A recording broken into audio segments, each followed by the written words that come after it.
Second meetup of PostgreSQL, and as always, listen to your speakers and ideas and what we can speak about. And if you know anybody else who's interested in coming along, please invite them. And I'll introduce them. That's the performance team. Good. Thank you, everybody, for coming. Give me a second just to get the microphone slightly better. Hopefully it will be fine. We are broadcasting, so probably this one, when we are finished this presentation, it will be available on YouTube. So if you want to share, absolutely very good thing. Tonight we will talk about query planning, tuning, not really technical, because we have about, I don't want to keep you too much, because just 40 minutes, plus questions, so I don't want to annoy the audience, basically. I made a presentation where the, just a moment, please. Okay, good. We have very few steps to go through. Some jargon, just to introduce you to the concept, the ideas, and all things related with the execution plan. The execution stages, what Postgres does when the connection, the query is sent to the database. The explanation about the plan nodes, so the various steps used by Postgres to get the query executed.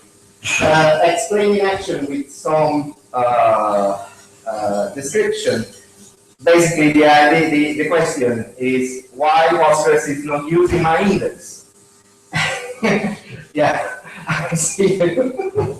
And some performance tips, what to do, why the database is not doing correctly the entire thing. So let's start with the jargon. Okay, you know about the object ID.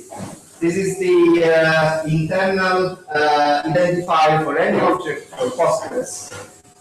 Any mnemonical information, table name, view name, is converted into a number, and this is used by the database for tracking the information and building up the views and other things. One of the power of the object ID is the fact that views in Postgres never invalidates. In Oracle, are invalidated. The drawback is when you need to change something, mostly you need to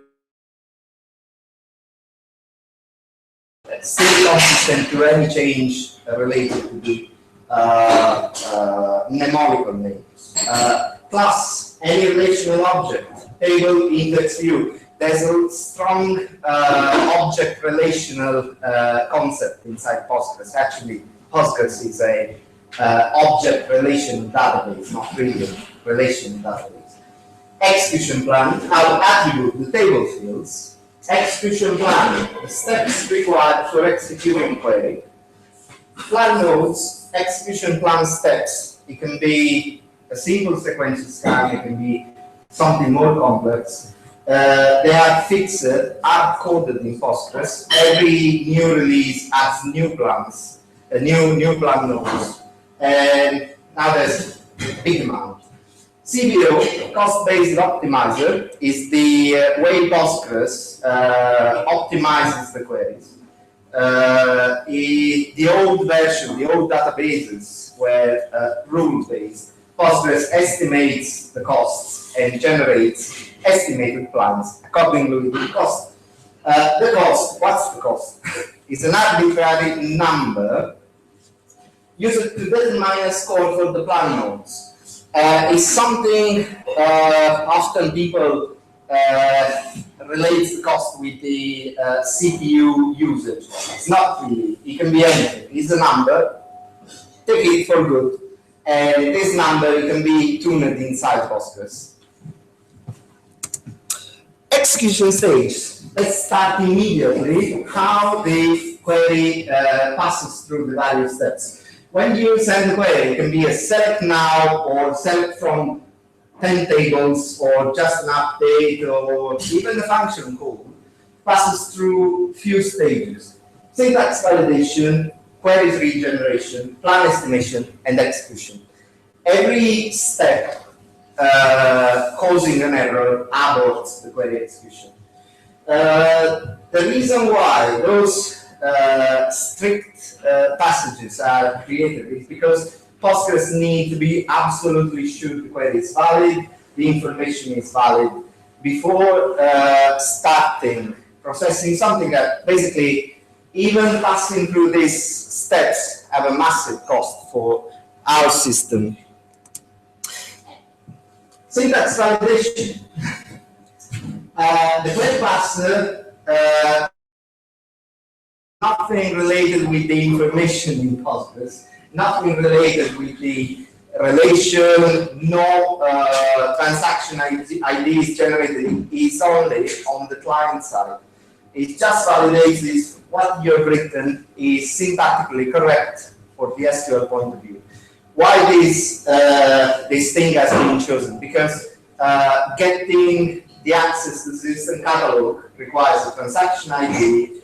It requires cost because you have to access actually the database. So before doing anything expensive, the database validates what you have written. So if you written wrong things, it will abort immediately without any cost for the system. When the syntax is valid, this thing is managed directly from the parser. It's a subsystem inside the Postgres binary where all the keyword, all the syntax is contained and validated. The parser manages the first two steps. So first validates the syntax and then generates the query tree. The query tree is basically normalized SQL. Sometimes the database can rewrite your SQL. This is quite annoying.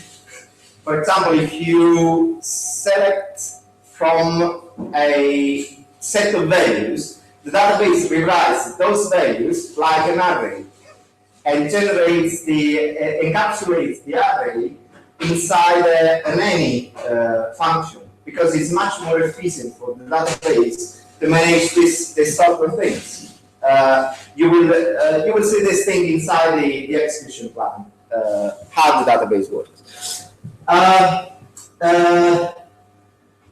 When the query tree is generated, is passed to the third stage, where finally the database accesses the system catalog to resolve completely and without any ambiguous identification all the objects involved by the yes, it generates something like this. This is a very simple query. We have a select. The target list identifies the attribute. In this case, it's just name and surname. The relation list involved, the qualifier, which is basically the where condition, and the eventual order file, if it's required. This thing is generated accessing the system catalog. The query is generated by the parser, and every element in this tree is converted to the corresponding object ID, and every relation is matched against each other. If you are curious, there's the few system tables related to this thing. There's the PG class, where all the classes tables, views, indices are mapped with a hidden column called object ID, OID. And the OID for this thing is matched against, for example, all the target lists inside the PG attribute, where all the fields are mapped, tracking the field object ID and the class, the original class object ID. So when everything is finished, the original query is transformed into a binary representation with all the object ID. Finally, when you have the binary representation, is involved the planner. What exactly the planner does? Evaluates all the objects inside the query, access the PG stats table, is a system table. It's not thinking for human readable. Basically, it's where the database stores all the information, if there's any, to the histogram distribution for the fields, the correlation, how many estimated rows are inside of particular relation, and so on. Why the database is doing this? Because they have to estimate the costs, and also they have to estimate if it's more expensive accessing the table rather than accessing the index, because every different access strategy has a different cost. And maybe you are just asking for one row, or you are just asking for the entire table. And it's important if you are accessing the index for the entire table, because the index is 4 times more cost. They cost 4 times the table access. So I made in bold the estimated words. This is very important because the word estimated usually is completely disregarded. The database is estimating, it's still estimating. And if you don't have the statistic very detailed or old or anything, the database will get wrong information. For example, you have a table which was empty and now is containing millions of rows, and the database is still thinking it's empty. So we'll access the table without accessing the indices. So it's very important to have the statistics up to date. Finally, what the planner does, it generates a set of execution plans. Each execution plan has a different cost related with the single plan node's cost. So, for example, if it's accessing the index, maybe the cost it can be 6. If accessing the table, the cost is 2. And the plan with the minimal cost, it will be used and sent to the executor. When you hear something like, oh, the database is generating not efficient execution plan, that's the reason why, maybe because the database is doing bad, because it's accessing a large table that is not supposed to be accessed.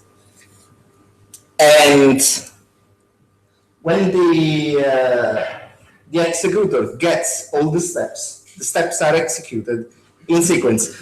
There's one important thing. Sometimes queries that work perfectly on estimation, when they go to the executor, can fail because maybe there's a wrong cast inside the actual data.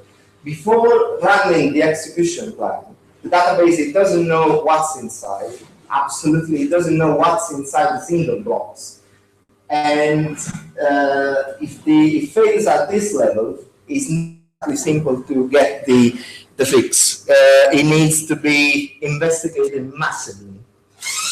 So how we get the information about the execution plan? How do we get the information about the database execution? Using the explain and also the explain analyze. There's a subtle difference between the two commands. Explain generates the estimated execution plan. The analyze executes the query and returns the actual time over the single steps of the execution plan. Discard the results and return the execution plan. This is very dangerous if you are using that manipulation language like updates or delete or anything, because the execution, it doesn't roll back the data change. That's one reason I really love pgadmin 3, because pgadmin 3 rollbacks automatically the execution plan when you do the analyze. So it's absolutely safe to use. If you are using PSQL or any other row access to the database, it's much better to encapsulate between begin or rollback, in particular if you are accessing live data. Otherwise, you will change the live data and your job will be at risk. Let's see the plan nodes. So when the execution plan is generated, passes through different plan nodes. I put the plan nodes first for one reason, because at point 4, we will see how the execution plan works. So it's good to know the different plans, different steps executed by Postgres. We have two kinds of nodes.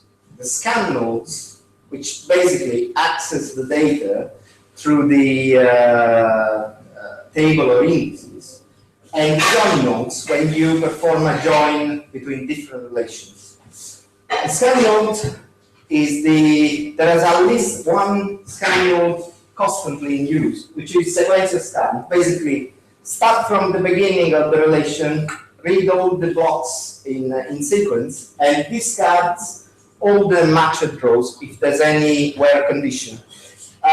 This one usually says, oh, it's accessing the table in sequential way. It's bad. Not really. This is incredibly fast. And there's another interesting thing. When you access using sequential scan, the data is streamed, so it's immediately available for the backend or the next step. So if you want a stream of data, this is the best way to access the data. And if you have a large amount of data to load in memory, sequential scan is the key for getting the data almost in real time. The index, it doesn't work in this way. Obviously, if you have a 6 terabyte table, it's slightly complicated, in particular if you have no match for the where condition, because the sequential scan, just for example, you have a limit clause. If sequential scan doesn't find the limited rows, it will scan the entire table. Oh, and there's another thing. Sequential scan works if you limit to 10 rows. Sequential scan will continue to scan the table, killing the database performance and killing the disk bandwidth. So it has to be used very, very. You need to have a particular look about this. Do you consider that a bug? It's not really a bug, because the sequential scan is supported. Postgres supports the synchronized scan. So if you if one backend access the table in sequential scan, other backends having the same snapshot or the same consistency can access the same blocks when they are loaded in memory. So yes, it's not really bad. It's purposely. Yeah, maybe it's bad. Second, index scan. This is a very big bastard for one reason. The way Postgres, I'm not talking about the GIN indices or gist indices. They are infrastructure. They are massively complicated. So I'm just limiting to the B3, balanced tree. The general purpose indices in Postgres are quite particular because they allow the root page split. they have a meta page where the pointers to the root page is stored. And you can have different root pages for accessing the balance tree. That means that accessing one index, even with just one block, it means 2d6 plus this SIG for accessing the table block, because the index contains the pointer to the table block and not the table tuple. So the block is need to be read for accessing the tuple. It means the index scan, for this reason, plus the fact is random search on this, it costs 4 usually compared to the sequential scan.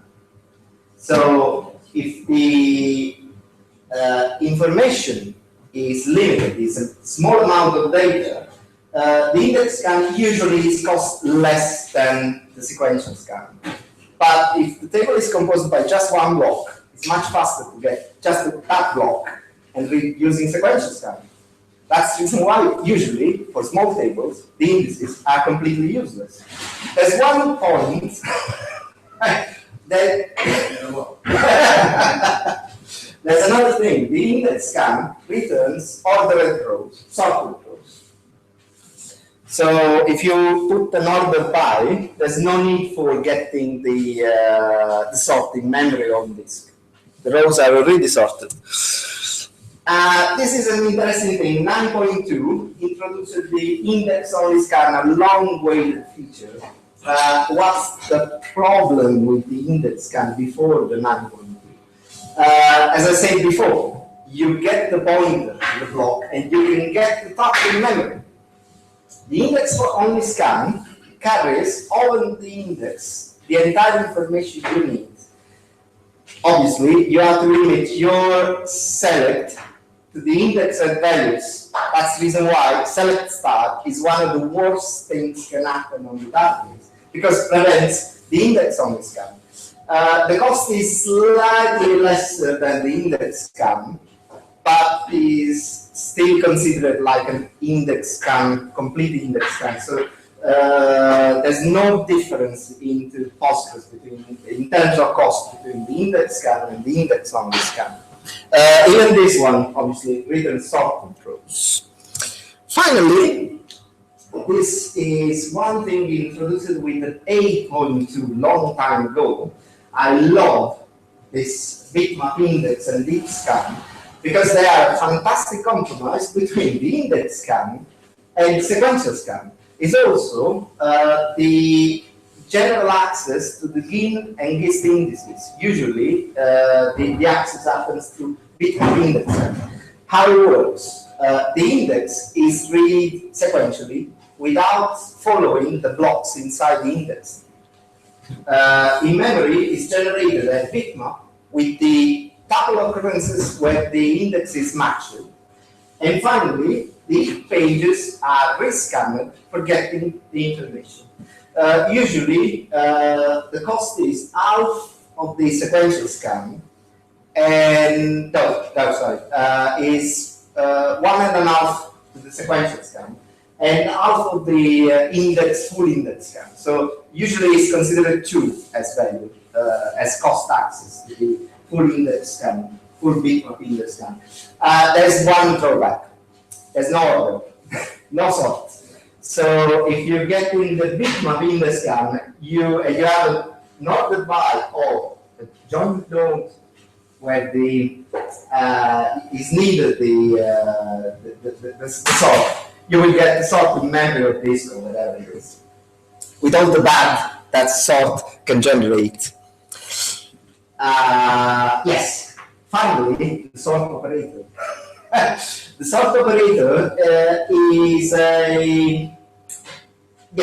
orders the rows in a particular order.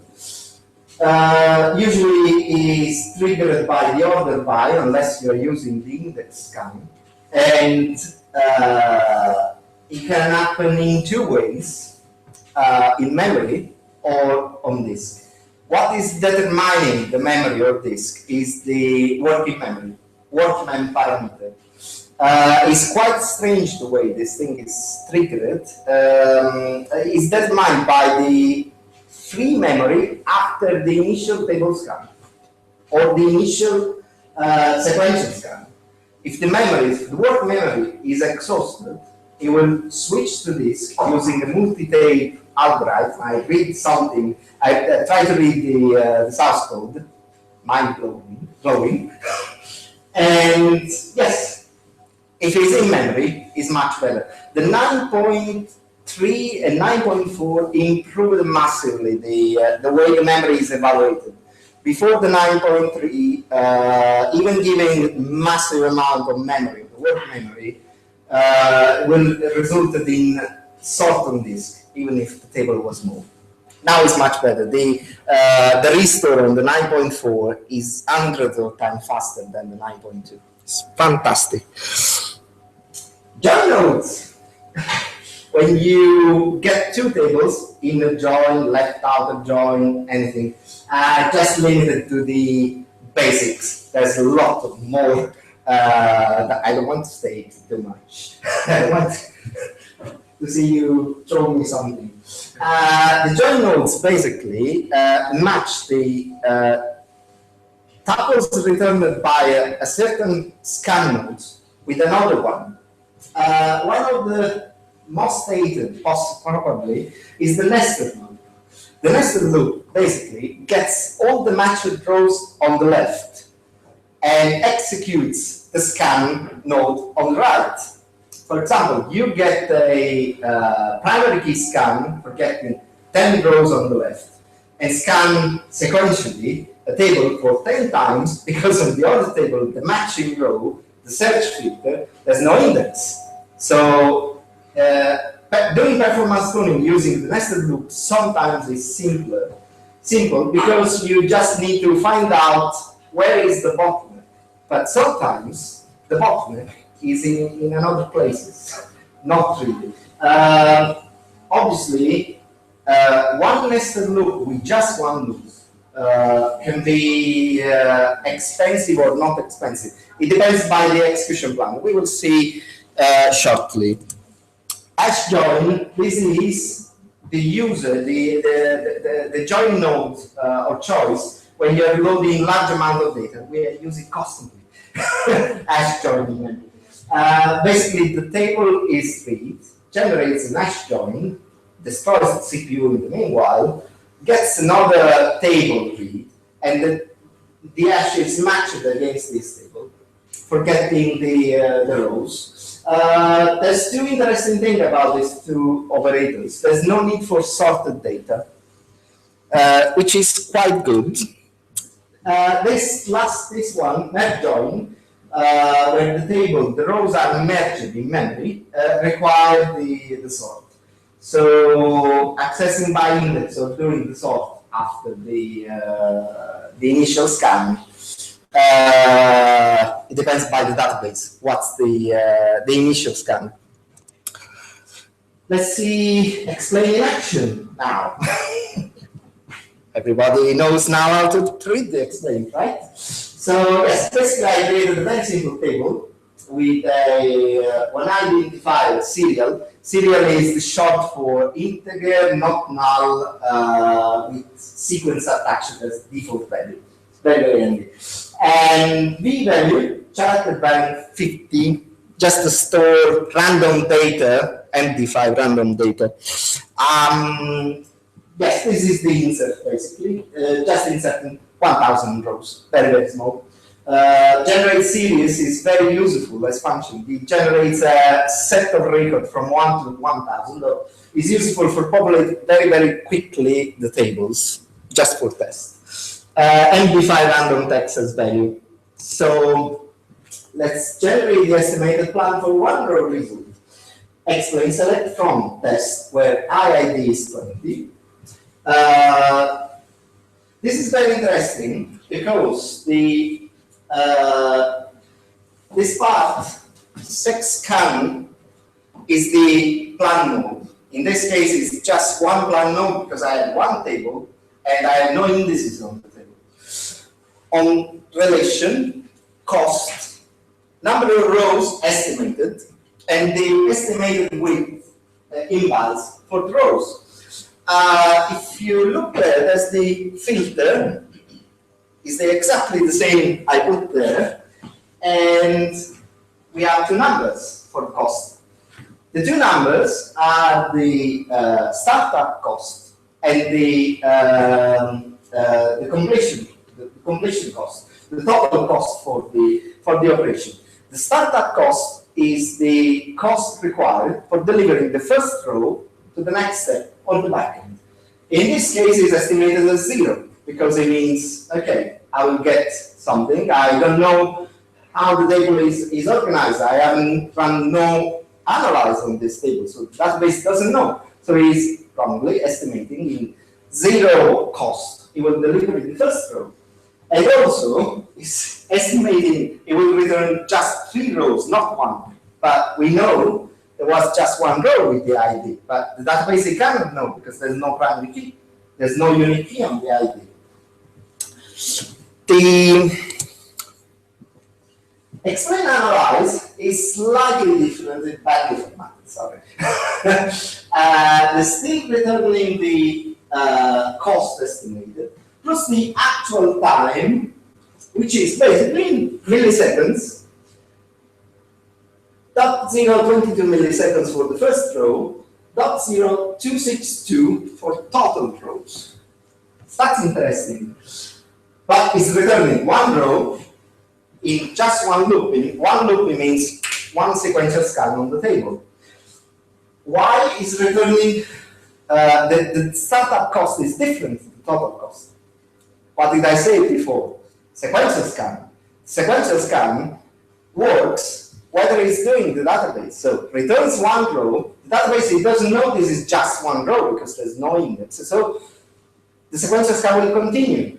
And this is the time for the sequential scan to finish completely.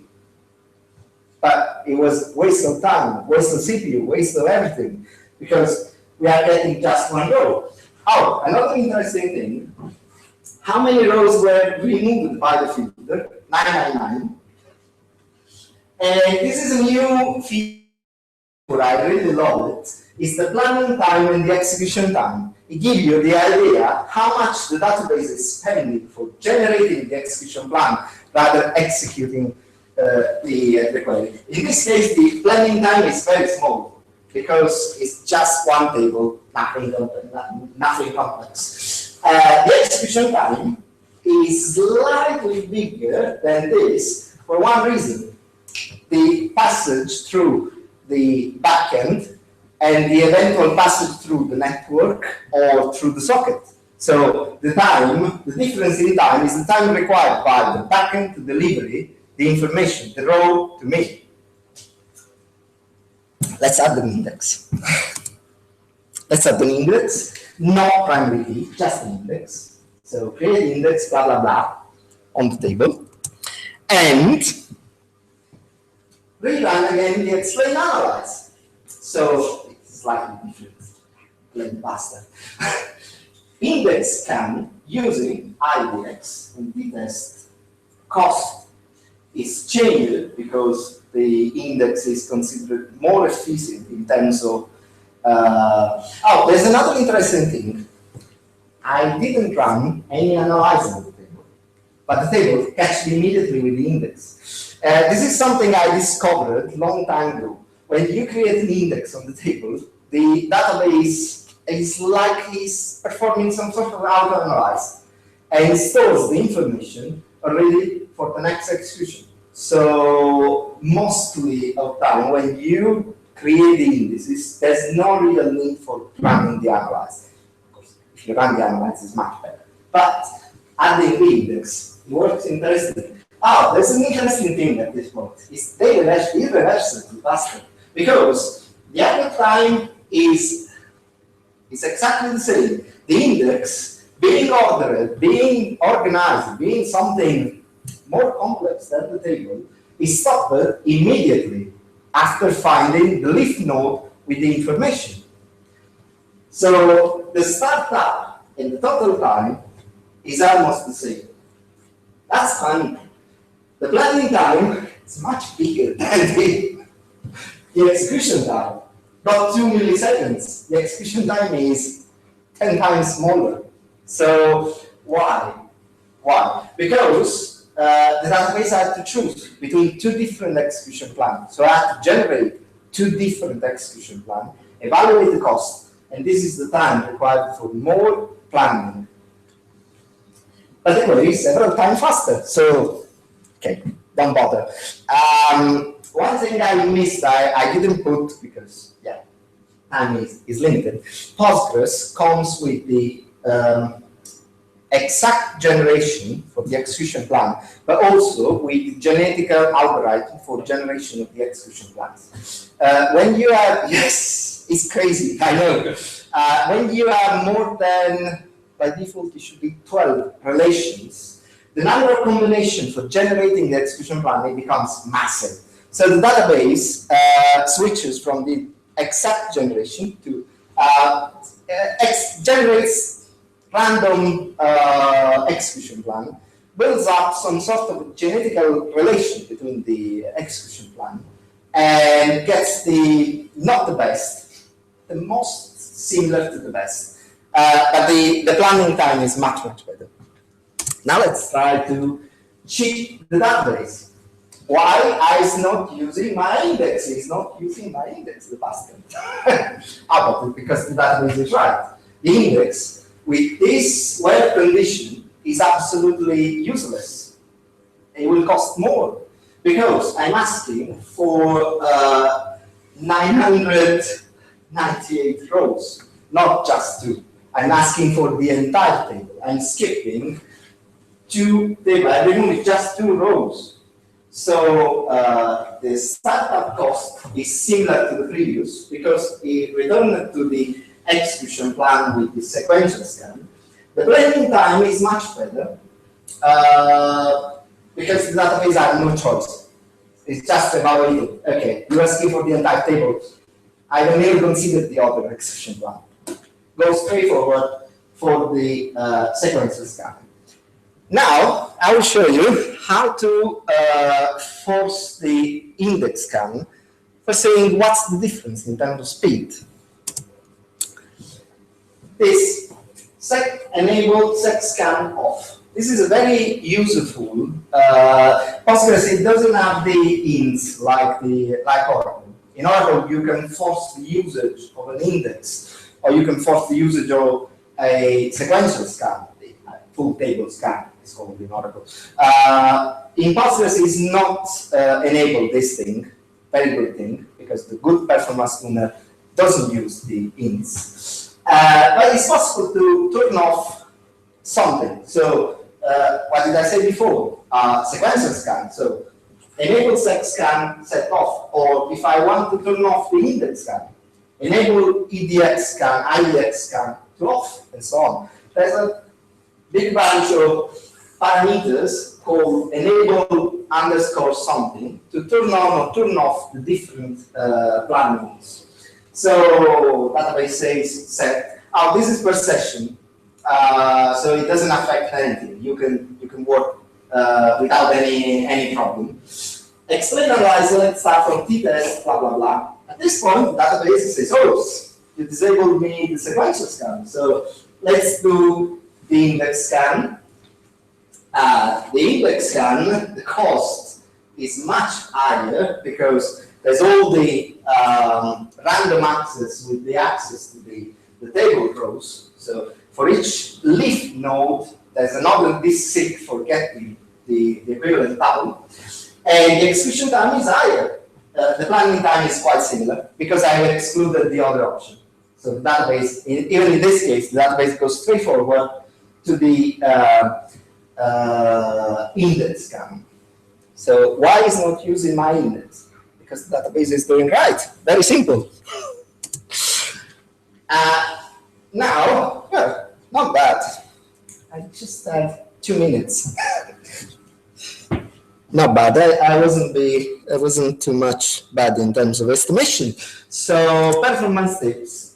If you remember, I talked about the analyze.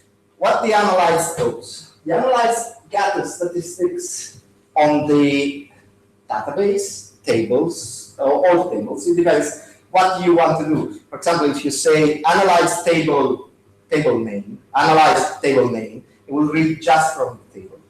By default, reads a 10% of the table. Randomly, gathers all the information from tables, any column from the tables, and stores the information in the PG statistic system table. This table is mix of binary data, correlation data, not exactly simple to read. The view PG stats translates statistics in human readable format. It's quite useful to get the, for example, how many distinct values are in this particular column, or what's the correlation between the different values. Obviously, if you have a primary key, the distinct values, it will be the entire content of the table. This is very important because the database, if you're asking for a particular value, knowing about the number of distinct values, you can estimate if you can access by primary key or the number of rows to retrieve from the information from the plan node. Now, the statistic target by default is a global value, default underscore statistic target. But it can be changed per column. So if you have a particular column where your data is distributed in a very crazy way, you can change just for this column, alter table, set column, set statistic target as particular syntax. I never remember, quite complicated. And this, so the analyzing will take much more time. I will gather more information for generating efficient execution plan. This is the PG stats. Nice. So yes, there's the rel ID is the object ID, relation object ID, schema name, relation name. Oh, this is very interesting because you can get. Oh, sorry. If you want to know about the information about your tables or indices, there's many system views called PG underscore stat something. In this case, this is the PG stat all tables, which is the information at logical level. Then there is the stat.io with the information at physical level, the IO stats. In this case, we list the table object ID, how many sequential scans have been run on the table, how many sequential tuples are being read using the sequential scan, how many index scans. This is very useful to get if an index has been used or not. The number of inserts, number of updates. This is funny. Number of opt updates. How many tuples are being updated without changing the block? And it's very important because remember, in Postgres there's no update. There's just another insert. So if you keep the update inside the same block, the indexing doesn't need to be updated. And the update is much faster with less bloat. How many rows are being modified after the last analyze? And this is very important. Last vacuum, last out of vacuum, and the last analyze. If you look there, I'm never analyzing this table. I did yesterday, it's 4 a.m. I wasn't able to see, so yeah. I do agree with that, please. And yes, the last out of analyze happened when I created the index. So it's an auto-analyze, implicit auto-analyze. The number of count, all the rest. Plus, if you are curious about your indices, that's this, just gets the name, PG stat or indexes. American English. Even in this case, it's very important. Relation ID, schema name, index relation name, so how index, how many index scan, how many tuple read from the index, how many fetched rows from the index. If this number is to 0, probably your index is completely useless and you should drop it. No problem. And finally, questions. You have multiple query returns. Yeah. Mm-hmm. Is there the queries that are created with their costs are rough and ready? Is there any utility that ever runs all the queries to see whether they really do work? Because I can see cases where some of the queries are very, very rough, especially dealing with indexes and things like that, where it might not be appropriate. Yes and no. There's no TK proof like Oracle, unfortunately. So it's not possible to make performance over the single query or the single session. What you can do is to log the query on the database log, the slow queries, and use you can use the PG badger, which is a Perl script that generates a very, yes I know, I love Python. I am a Python. It generates a very nice HTML with graphs and all the way normalized and rectified to get the idea of which one is bad. And have you ever done that just out of interest? Sorry? Have you ever done that out of interest just to see whether the top query is really the best query? Not really. It's just, I have some difficulties to get the code. okay.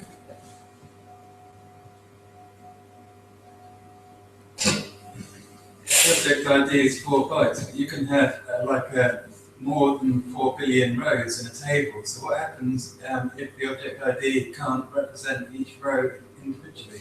The object ID doesn't represent the rows. It represents the attributes.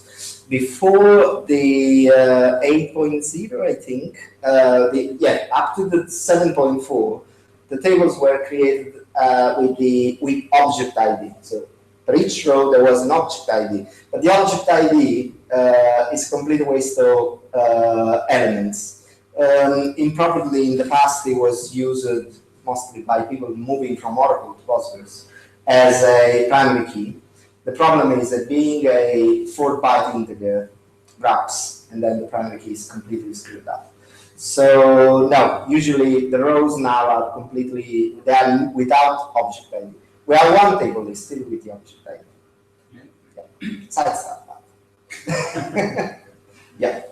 It's the inheritance from 7.4. Long time ago. That's it. Is the performance of actually running the query the same as the performance of explaining or unexplained and analyzing the query? Are the same resources required? Usually I have the same resources. I've noticed for complex aggregation query, explain analyze is not true. I noticed this thing it is a bug basically. The internal execution without the output, it takes, for example, minutes, and when you run the query, is milliseconds. Is a bug. It's being solved. There's a bit of a sort of an odd question. Is kind of related to scale. You know how Query Optimizer obviously changed its mind based on how big the data set is massively, and therefore it's pretty much impossible to kind of reproduce the performance you get on a query from a small database to a big database.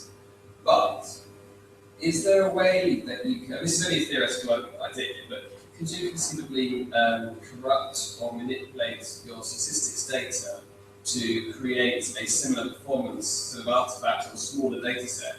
So kind of give you something that almost resembles what it might be on a table 100 times bigger. Yes, I don't think it's a good idea. That's a very specific. Yes.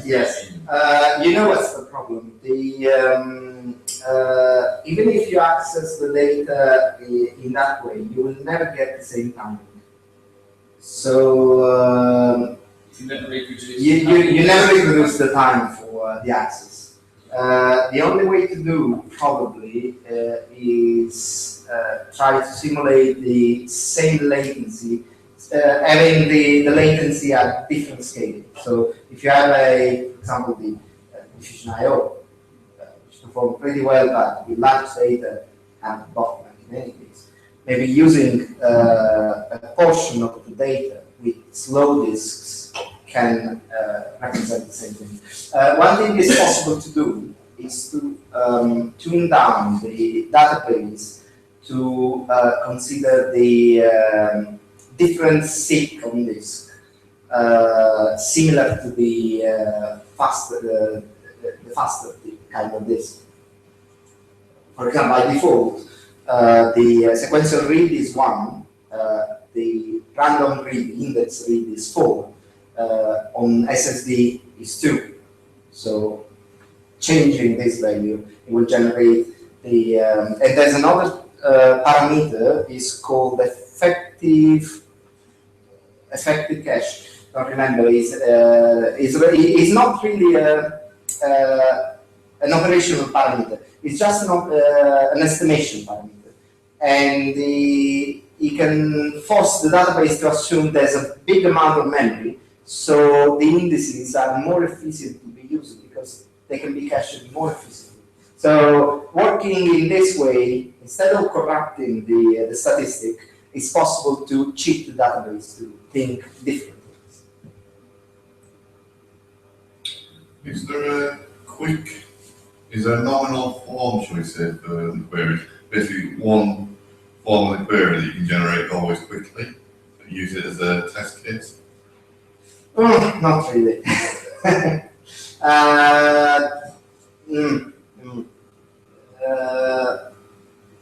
Using as test case is complex because to build up a phishing query, you have to know what's the data inside. Okay, so it all depends on the statistics that are running through really before you start. Yeah, it's possible to log. It's possible to log the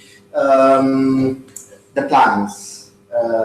I think it will be incredibly expensive because it will hammer the disk where the log is. But maybe for a short time, it worked to generate the different plans to understand what the database is doing. Really, sort of global catalog options that we should be watching to identify more readily kind of when things are spinning off. You know, so say for example, when a B tree is clearly so out of date it's useless. Is there a way of alerting to when that actually happens in a kind of a sort of more proactive way as opposed to kind of an omitted routine? Some sort of it, yes. There's the we are using check Postgres is a Perl script that gathers all the information about the bloat over the indices. Mostly, the main problem with the indices is they sooner or later they will bloat because the vacuum is not so effective and the free space cannot be returned to the index unless the block is completely empty. So even one tuple, live tuple inside the index generates new and new pages. So measuring the bloat level is a good idea, is a good information for thinking about the index. And when you've got a recursive query, is the planner run for each invocation of the query? The with recursive is slightly different because the with generates in a memory temporary table. The with recursive, every time a new information is updated inside this table. So from my point of view, it's much more expensive in terms of access. The with is very, very good syntax artifact, not so good for the database point of view if it's not completely understood. Yeah, but you might have like a recursive query that starts out selecting only one row from another table, and by the time it gets to the 100th invocation, it might select the entire table. So would it switch from an index only scan to a No. sequential scan? When the plan is defined, it's defined. Okay. In the old days of the 8.1, it was impossible to generate and drop temporary table inside the PLPGSQL functions, because the change of the system catalog for the temporary table, it wasn't reflected into the plan invalidation. At the moment, I think it could be if the plan is invalidated in some way. So for example, you lose some relation, then the plan is regenerated. But if the plan is valid, it stays valid for the entire execution. That's the reason why it's very good to, if you need to do updates of or different inserts, it's good to have different transactions interleaved with vacuum and the analyze. In this way, the database will be aware when the next plan will be generated. Usually, when if you're doing the entire transaction back from the database to cache, but the performance usually degrades. That's it. Thank you very much.